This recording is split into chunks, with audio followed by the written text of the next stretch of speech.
Bonjour à toutes et à tous et bienvenue dans ce nouvel épisode de notre podcast. Aujourd'hui, on est ravis de vous retrouver pour parler d'un sujet qui fait vibrer la vie étudiante de Reims. Oui, on reçoit aujourd'hui des membres de l'Association des étudiants de Master Marketing Communication de Reims. Il y a eu récemment du changement au sein de l'association avec l'élection d'un nouveau bureau et surtout un événement qui a beaucoup fait parler. On va justement revenir sur l'ensemble de toutes vos activités et surtout de cet événement dont Vanessa est en train de parler, la soirée latino, qui a rassemblé plus de 250 personnes.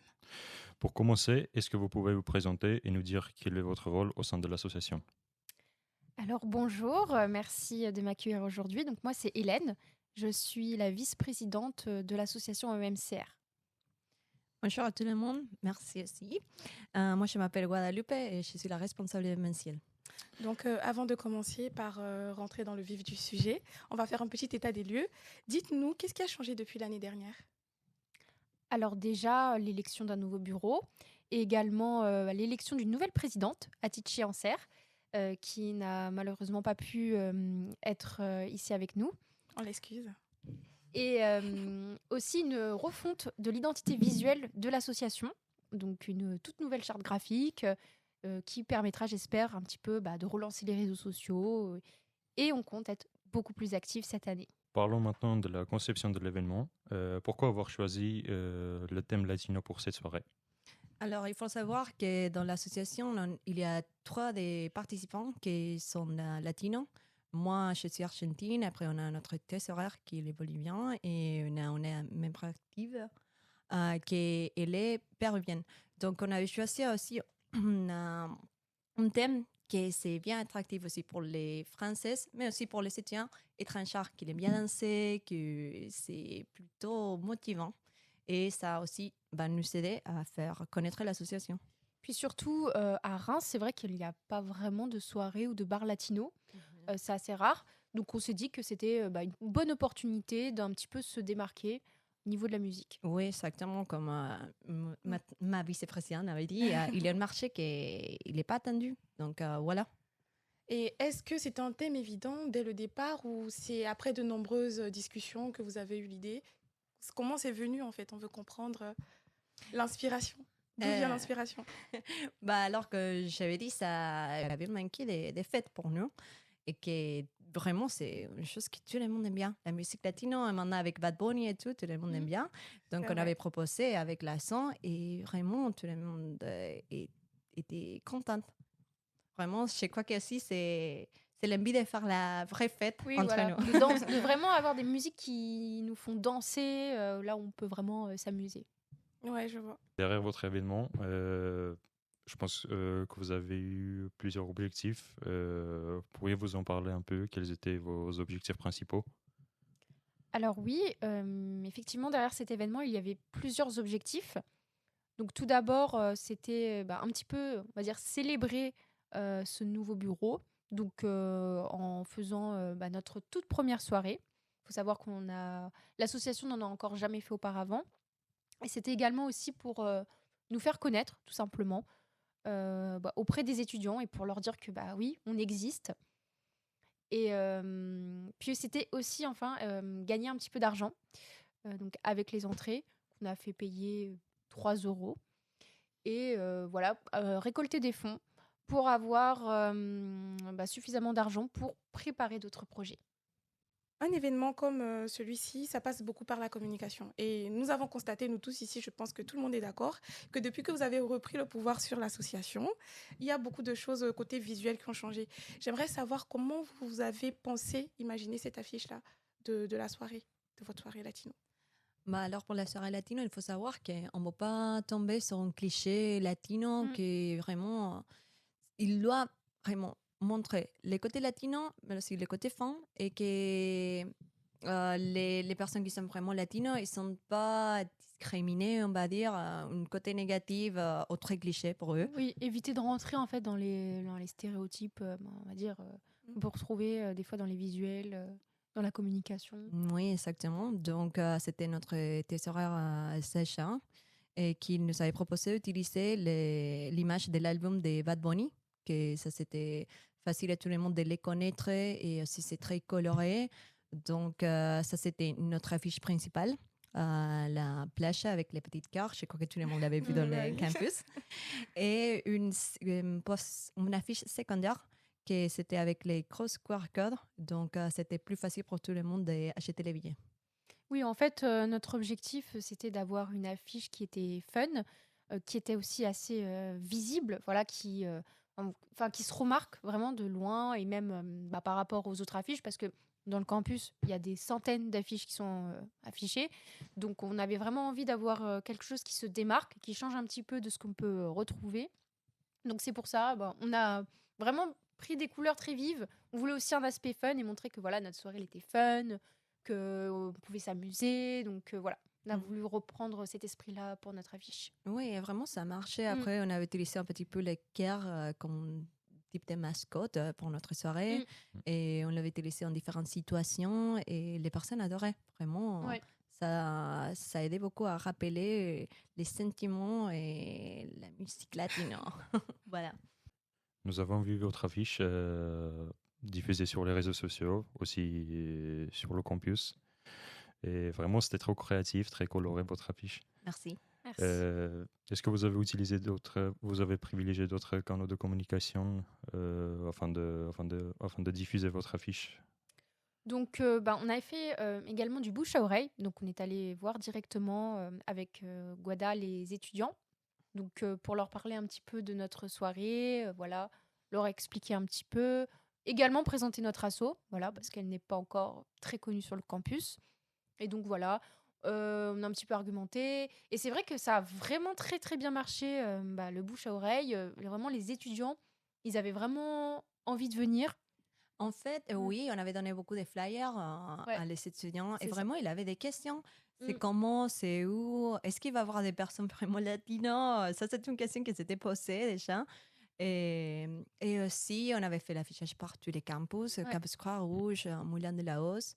On avait utilisé d'autres canaux, on avait utilisé notre Instagram, Instagram de notre partenariat, des autres associations, Intercampus aussi. Mm. Et finalement, aussi, on avait partagé l'affiche en groupe de WhatsApp. Il avait beaucoup marché, comme mon BP ici, elle dit, la bouche-oreille entre les étudiants. Vraiment, ça a très bien marché. Ah bah ça oui, marche vraiment bien, 250 personnes Ouais. pendant oui, le c'est soir un- c'est un resté. record. Ah oui, C'était parce un qu'en record, fait, ouais. il suffit simplement que voilà, une personne soit intéressée pour qu'ensuite elle en parle à ses amis, qui vont en parler à d'autres amis. Donc c'est comme ça un peu en fait qu'il y a eu aussi pas mal de personnes qui sont venues.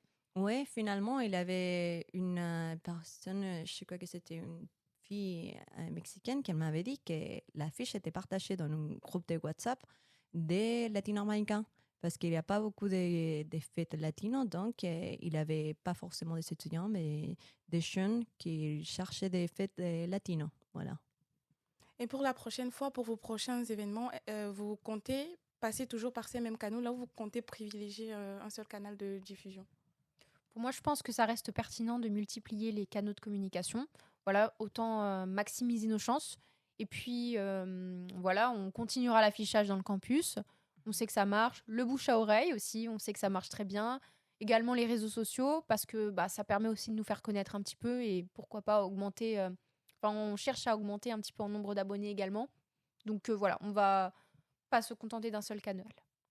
Et donc, si je veux résumer ce que vous avez dit en termes d'objectifs, donc votre prochain objectif, c'est de gagner des abonnés sur Instagram et d'être connu. Est-ce que vous avez déjà des plans d'action pour ça? Ah ouais. C'est vraiment dommage que notre VPDcom ne peut pas être là parce qu'on avait commencé avec un calendrier des posts d'Instagram pour continuer à que tout le monde nous connaisse en Insta et être plus active. Donc, voilà, vous verrez dans les prochains mois ce qu'on fait en Instagram. Et aussi, je ne veux pas te dire maintenant, mais on a décidé encore pour faire des autres soirées. Parce que déjà d'autres soirées en cours qui sont en préparation. Ouais, parce que vraiment, maintenant, vous regardez qu'on est forte, qu'on adore la fête et qu'on peut faire des grosses projets. Donc, oui, pour l'avenir, en janvier, peut-être on va avoir une petite fête. Ah, nous sommes trop impatients.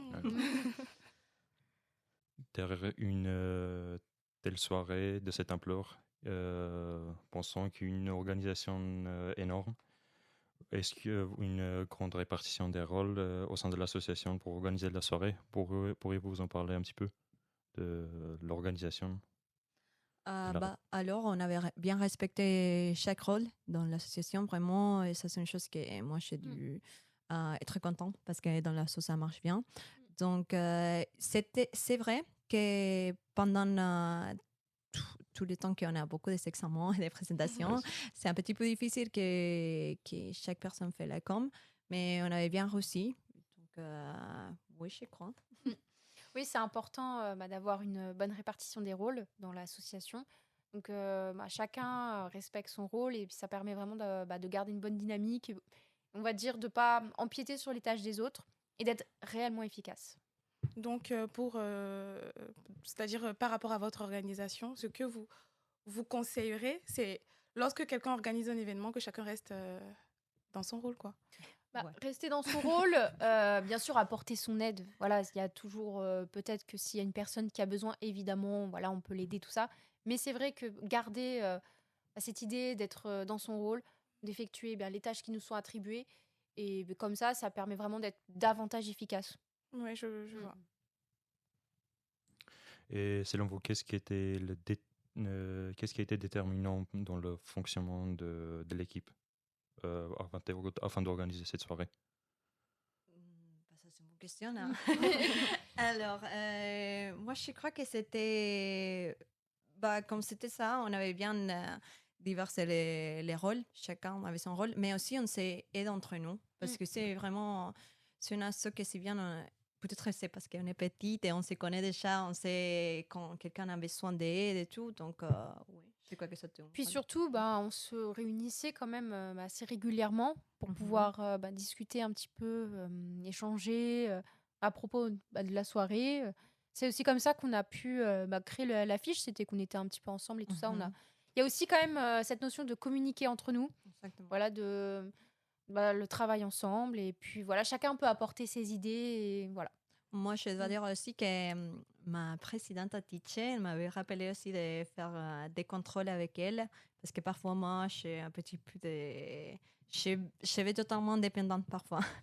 Et quand j'ai fait ma réunion avec les propriétaires de l'élevage, j'ai oublié de le dire. Donc, teacher m'avait rappelé que oui, c'est mon rôle de le dire. Ça, il faut vraiment, en fait, que tout le monde puisse savoir ce qui se passe. Donc, comme ça permet de ne pas être perdu. Exactement. Et voilà, par exemple, de ne pas faire quelque chose que quelqu'un d'autre aurait déjà fait avant. Est-ce que lors de l'organisation de l'événement, vous avez eu la conviction que ça allait marcher? Est-ce que vous n'avez pas eu peur? Parce que se lancer dans ce genre d'événement, c'est en plus pour une première fois. Si, il y a quand même toujours un petit peu, surtout pour une première soirée, cette appréhension de se dire peut-être qu'il n'y aura personne, les gens ne vont pas venir. C'est vrai que c'est quand même toujours quelque chose qu'on... Je pense que même une association qui a déjà plus de notoriété se pose déjà la question, mais alors nous d'autant plus, notre première soirée. Donc si, il y avait quand même cette petite appréhension. En fait, oui. Moi, comme objectif personnel, j'avais mis mon objectif personnel, c'était d'arriver à 100 personnes déjà. Parce que c'était une petite association et on n'est pas une grosse chaîne de communication là. Mais vraiment, une chose qui c'était très motivante, c'est aussi les personnes qui sont dans l'association avec moi. Les 13 horaires, on va les commenter encore une fois. Il m'a dit toujours, on va arriver à 200. J'étais sûre qu'on va arriver à 200. Et moi, j'ai dit, oui, tranquillement, Sacha, je sais pas. Mais à la fin, il avait raison. Il avait dépassé. Oui, il avait la vision. Et vraiment, ouais. Mais en fait, à quel moment vous avez réalisé que la soirée allait vraiment prendre? Est-ce que à un moment, vous vous êtes dit, mais ça prend vraiment? Ou c'est le jour J, vous vous êtes retrouvés comme ça? Je pense que c'est un petit peu aussi, on va dire, savoir qu'on a lancé notre communication et notre billetterie à peu près une semaine avant. Donc c'est vrai qu'au début, on voyait les inscriptions monter doucement et c'est vraiment vers la fin qu'on a vu que il y avait de plus en plus d'inscrits. Voilà, ça montait. Et c'est ça, en fait, c'est aussi, il y a le dernier moment. Souvent, c'est vrai que les étudiants attendent des fois le dernier moment pour prendre leur place. Et c'est vraiment quand on a commencé à être vers les 50 personnes un petit peu, on s'est dit, là, je pense que va quand même, au moins, déjà, on va avoir 100 personnes au rythme où ça va. Mais pour moi, c'était plutôt quand j'étais en train de donner des flyers. Il y avait des personnes qui m'avaient dit oui, on avait vu tous les flyers pour tous les campus. On avait déjà dit nos amis et il y avait déjà plein d'étudiants qui m'avaient dit ça, qu'ils attendaient à la soirée latino. Même s'ils n'ont pas acheté les billets, j'ai dit ok, déjà on a des personnes qui c'est sûr qu'ils vont y aller. Oui, c'est ça. En fait, il y a des personnes qui nous ont dit qu'ils allaient venir, mais après, ils attendent parfois le dernier moment, vraiment pour acheter leur billet. Souvent comme ça que ça se passe. Après, il y en a même des personnes sur place qui ont, je crois, quelques Oui, qui personnes nous avaient demandé d'acheter le billet. Donc voilà. Et d'avoir vu 250 participants, voire plus, dépasser ces chiffres, 250 personnes, c'était pour vous... Comment vous avez vécu cet sentiment? C'était stressant, motivant? C'était incroyable, vraiment. Moi, je suis encore très heureuse, et pas seulement pour l'association, mais personnellement, c'était pour moi une chose incroyable parce que c'est officiellement le premier événement que j'organise. Et vraiment, merci à Hélène et merci à Tiche pour confier en moi comme responsable événementiel. Et je suis chaud, motivée pour faire une deuxième soirée et aider notre association. Oui, c'est vrai, c'est un petit peu une réussite. C'est une réussite aussi personnelle. Parce que moi pareil que Guada, c'est vrai que j'avais pas forcément jamais organisé d'événements étudiants, jamais organisé de soirée. Donc voir quand même que notre soirée a bien fonctionné, a bien marché, et que elle a plu surtout, et que les gens, il y en avait aussi des commentaires qui disaient que voilà, quand la prochaine soirée, tout ça, c'est vraiment, c'est très satisfaisant quand même. Ouais. On s'est dit voilà, ce qu'on a fait, ça a vraiment servi. Et oui, ça va toucher les étudiants quand même. Hein. C'est pas une chose facile à faire. Et y a-t-il un moment fort ou marquant au cours de la soirée que vous retenez particulièrement? Pendant la soirée, pour moi, c'était peut-être vers 23h, quand les bars s'étaient remplis de personnes. Oui, à un moment donné, c'est vrai qu'il y avait tellement de monde qu'on pouvait plus circuler.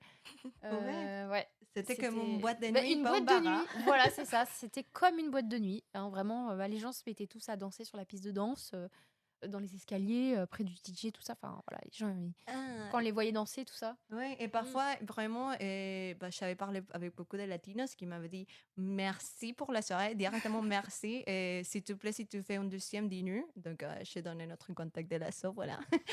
Et oui, tout le monde m'avait dit je suis chaud pour une deuxième soirée.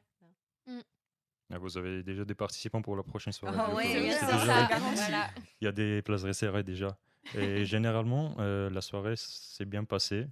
Vous avez raconté des imprévus ou des moments qui ont...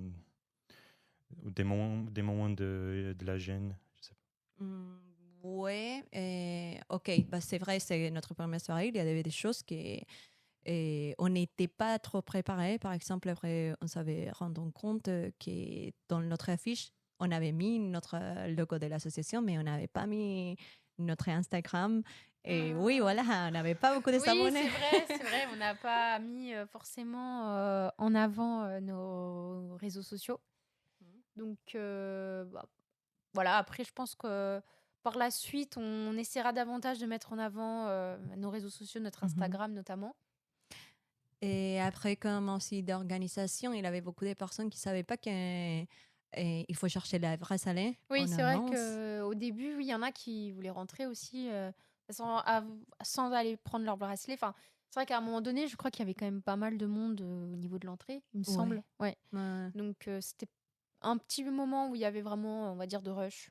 Oui, la foule. Mais ce n'était pas trop visible à notre poste dans la porte. Même si on avait dit dans notre Instagram et dans les Eloason, après l'achat de les billets, qu'ils pouvaient chercher dans la porte et l'adresse et tout, mais les personnes ne trouvent pas. Il faut savoir aussi que au Black Pearl, là où on a fait notre soirée, il y a 2 entrées. Donc voilà, il fallait surtout pas que les personnes se trompent d'entrée parce qu'il y avait vraiment qu'une seule entrée où nous on était postés pour justement donner les bracelets aux personnes. Exactement. Et est-ce que vous pensez que cette soirée a changé la perception de l'association auprès des étudiants? Oui, totalement. Hein.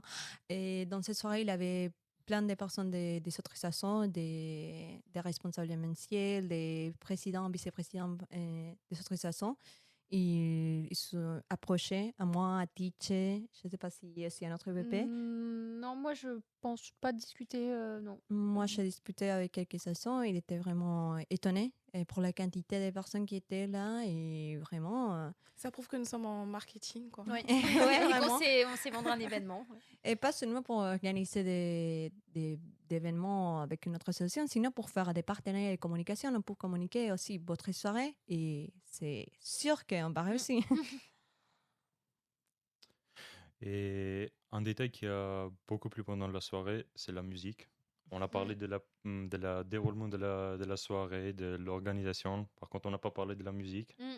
qui est l'un des c'est- éléments les plus Ouais, le plus fondamentaux, important, le plus ouais. important, ouais, Oui. on peut dire Ouais. aussi le plus important. Mm. Et comment vous avez construit cette playlist qui était magnifique, qui a fait vibrer tout le monde? Merci, merci. Alors, on l'avait fait à côté, au début, on l'avait fait à côté avec Sacha et c'était les producteurs qui nous avaient dit de faire une playlist parce qu'il avait 2 heures que les DJ, il n'était pas là, donc il faut faire de la musique, vraiment. Donc, on avait commencé les playlists avec Sacha à côté et bien sûr, les playlists, c'est ouvert pour tout notre son et chacun, il avait mis des musiques parce que, en vrai, c'est soirée latino, c'est musique latino, mais et il faut savoir qu'il est étudiant en français. Donc, c'est bon, il va aimer aussi, mais il faut qu'il connaisse la musique là. Donc, Et il en fallait en fait un petit peu pour tous les goûts. Donc mhm. à partir du moment où c'était le style latino, voilà, ça marchait. On a chacun rajouté un petit peu quelques titres. Mhm. L'objectif, c'était que ça parle aussi à tout le monde. Tout le monde connaisse au moins quelques musiques. Et après, ça avait bien marché parce que les DJ même nous avaient demandé la playlist. Il avait utilisé pour faire la musique pendant la soirée. Et donc voilà, on avait écouté notre musique toute la soirée. Et en fait, vous avez choisi de la partager sur Spotify après l'événement. Et oui, parce que la playlist c'est public pour tout le monde. Donc, notre VP de com, il va les partager. Donc, tout le monde peut l'écouter. Si vous êtes chaud encore pour faire Voilà. le soirée latine, là. Et c'est pour une raison particulière, vous l'avez partagé? Seulement parce qu'on sait que tout le monde adorait. Tout le monde nous avait dit que c'était très bien. Donc, oui. Donc autant la partager, voilà, si les gens ils ont envie de... Même s'ils avaient par exemple un titre qui leur plaisait pendant la soirée, qu'ils puissent le retrouver dans la playlist. Découvrir des nouvelles musiques aussi également. Il y a aussi ceux qui écoutent cette playlist jusqu'à maintenant, jusqu'à ce jour-là, après la soirée. Donc, on va maintenant prendre un peu de hauteur. Donc, qu'est-ce qui a changé au sein de l'AEMCR, je vais y arriver, depuis l'année dernière, notamment avec le nouveau bureau? Je sais que c'est depuis quand vous avez fait la réélection? C'était en octobre, il me semble, ouais. Début octobre à peu près. Et donc, beaucoup de choses bougent, parce que vous l'avez dit plus haut. Vous avez parlé de... Oui, c'est vrai que tout a changé. On va dire que ça n'a rien à voir, je dirais même, par rapport à l'année dernière. C'est vrai que l'année dernière, l'association, on n'en entendait pas tellement Elle parler. était calme. Elle n'était pas active. On pourrait même qualifier d'association fantôme, finalement. Et c'est vrai que là, déjà, il y a l'élection du nouveau bureau, comme j'en avais parlé un petit peu avant. Et également la refonte de l'identité visuelle. Et ça, en général, c'est vrai que ça permet vraiment de se relancer parce que, mine de rien, quand même, l'identité visuelle d'une entreprise, d'une association, ça en dit quand même beaucoup, ça en dit long. Et voilà, donc ça c'est vrai que ça marque un de nos changements. Et c'est aussi, ça nous permet aussi ça nous a inspiré aussi, donc pour les idées de poste. Voilà, cette nouvelle charte graphique qu'on a créée, c'est vrai que ça nous a beaucoup plus inspiré, ne serait-ce que pour même les visuels, les affiches, voilà. Ça... Et puis cette année, on a aussi une équipe qui est très motivée. Voilà, que ce soit les M1 ou les M2 qui sont très motivés pour faire briller l'association et donc organiser des événements. Donc oui, on peut dire que ça a vraiment changé quand même. Oui, vraiment, et ça se voit parce que après, et ça se montre aussi avec les chiffres d'affaires. Toute la soirée, on va les voir l'année prochaine avec les chiffres d'affaires et tout. Et quand même avec vous, que vous faisiez les podcasts et tout, on est ici pour vous aider à faire l'épisode.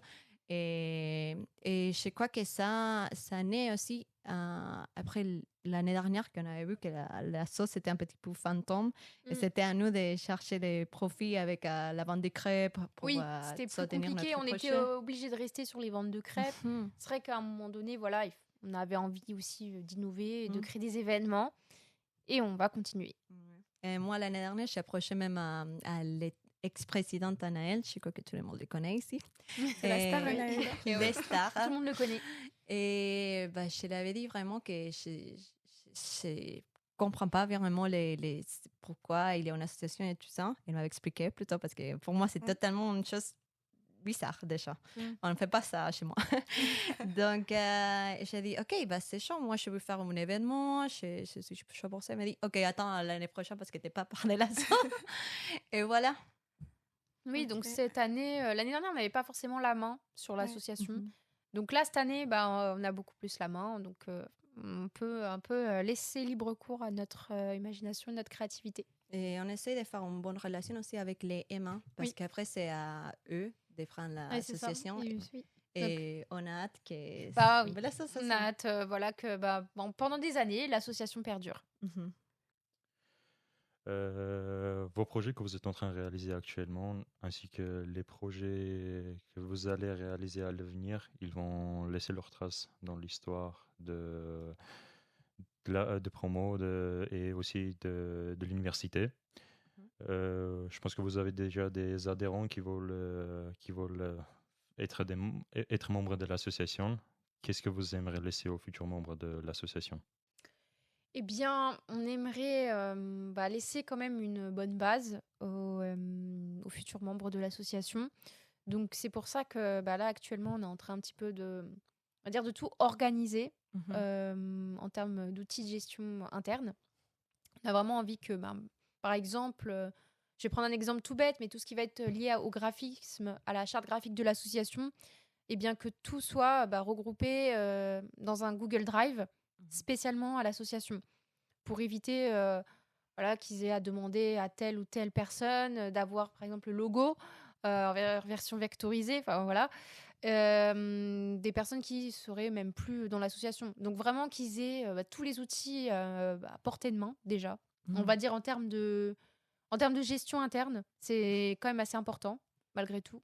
Moi, j'aimerais que le logo reste pendant beaucoup de années parce que Ouais. vraiment, moi, j'ai bien adoré le logo.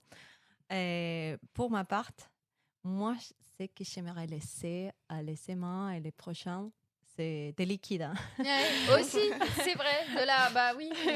Parce important, que hein. ouais, Bah c'est oui. important. Ça permet de faire des projets, quoi. Exactement, parce qu'après notre première soirée, on l'avait fait sans de l'argent, rien d'argent. Et c'était Donc après, avec de l'argent, on peut faire encore mieux.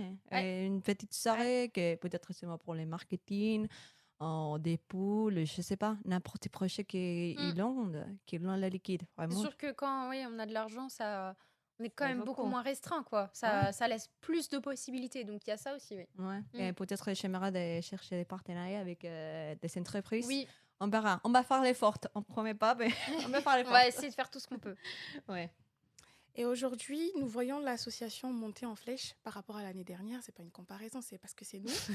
Mais quel conseil donneriez-vous aux prochaines équipes? Parce que le mandat, c'est 1 an. Et donc, l'année prochaine, il y aura d'autres équipes. Nous, vous êtes en Master 2. Et donc, quel conseil vous donneriez pour que cette dynamique perdure? C'est une bonne question. Je dirais quand même garder L'espoir. Oui. Et puis avoir une bonne cohésion sociale, voilà, d'avoir une bonne communication, de communiquer entre nous. Voilà. C'est vrai que c'est super important de maintenir une bonne communication et on va dire aussi un management participatif où voilà, chacun a la possibilité d'apporter un petit peu, d'apporter ses idées. Voilà, toute contribution est toujours la bienvenue. Donc, ouais. Moi, je dirais rester motivé parce que vraiment, l'année dernière, il y avait des personnes qui m'avaient dit vraiment, avec les soirées, c'est pas un moyen pour avoir de l'argent, c'est seulement pour faire les soirées, pour profiter, voilà. Mais vraiment, non, c'est pas vrai du tout.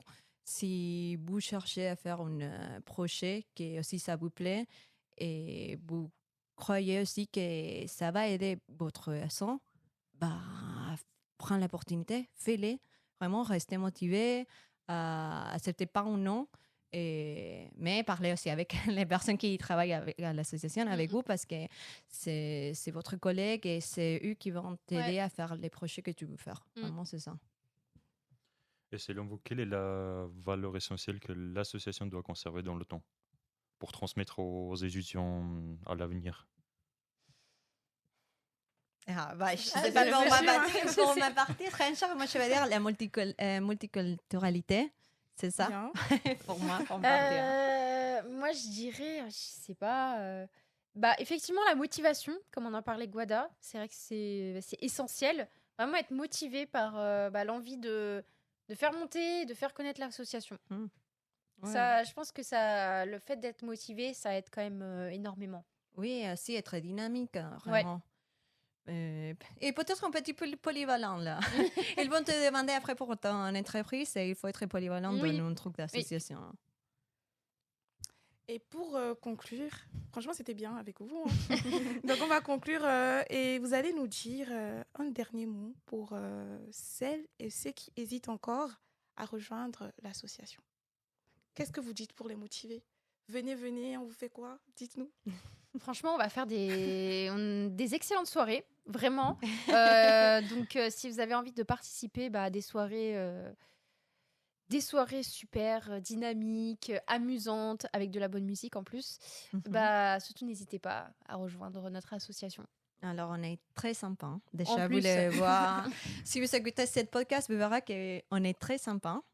Et on adore de faire des blagues et de faire des soirées. Donc, venez, je crois pas que c'est on perd du temps. Et puis, j'aimerais aussi mettre en avant le fait que faire partie d'une association, ça permet quand même de mettre en pratique un petit peu nos connaissances théoriques. Ça donne aussi une première expérience quand même dans le monde professionnel.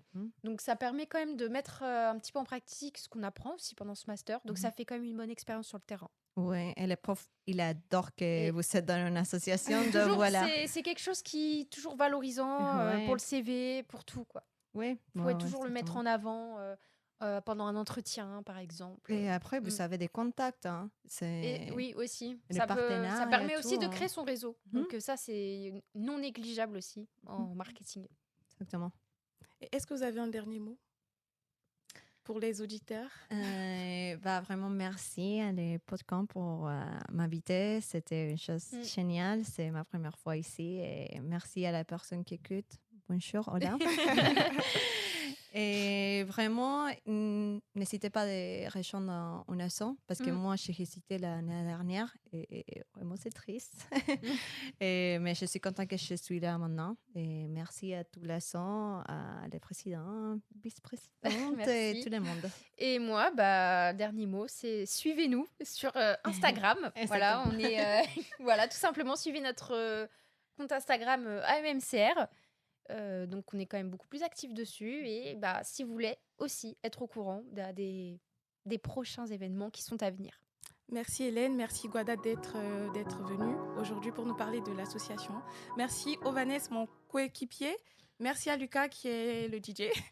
Et on se dit à très bientôt pour un nouvel épisode. Ce podcast a été enregistré grâce au soutien d'Intercampus que nous remercions pour le prêt de la salle et du matériel. Un grand merci également à l'UFR SEG et à l'Université de Reims-Champagne-Ardenne pour leur accompagnement. Et merci à vous, chers auditeurs et auditrices, et à très bientôt pour un prochain épisode.